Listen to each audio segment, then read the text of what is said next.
Essensen i Coach.dk, det er simpelthen at skabe et forum, hvor man diskuterer og fastsætter etik og kvalitet. Og så selvfølgelig den her faglige udvikling og sparring, som vi sender hinanden i en konstant rejse på, for simpelthen at levere det bedste produkt. Jeg føler altid, at jeg kan blive bedre. Altså, en fodboldspiller når et niveau, og så er han næsten så god, som han kan blive.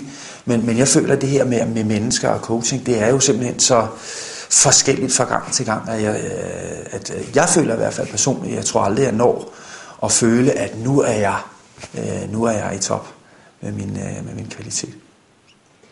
Det jeg oplever hver gang vi er samlet til de her sådan, netværksmøder, og når vi bruger hinanden, så ser jeg nye muligheder hele tiden. Jeg får et nyt værktøj, eller en eller anden siger, jamen jeg plejer at gøre sådan, hvor jeg tænker, okay, selvfølgelig. Altså hvorfor havde jeg ikke tænkt på det før? Ikke? Og det er jo fordi, vi som mennesker kun, når vi sidder og tænker med os selv, kun kan tænke så og så langt, så har vi behov for andre mennesker. Ikke?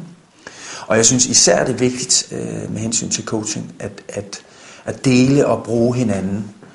Og det er simpelthen fordi, for det første er vi som coachingbranche jo selvfølgelig lidt udsat i øjeblikket på kvalitet og manglende brancheorganisationer og klageinstanser og ubeskyttet titel og sådan nogle ting. Ikke?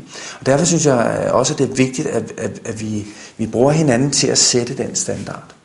Og jo flere man er om det, jo rigtigere er niveauet på den her standard her. Det handler meget om at synliggøre over for andre, altså for vores potentielle kunder, hvad er det, vi står for? Hvad er det, vi diskuterer? Hvor er det, vi synes, det er godt nok? Altså det må gerne være meget, meget tydeligt. Jo mere tydeligt det er, jo bedre synes jeg, vi er til at kvalitetssikre vores produkt.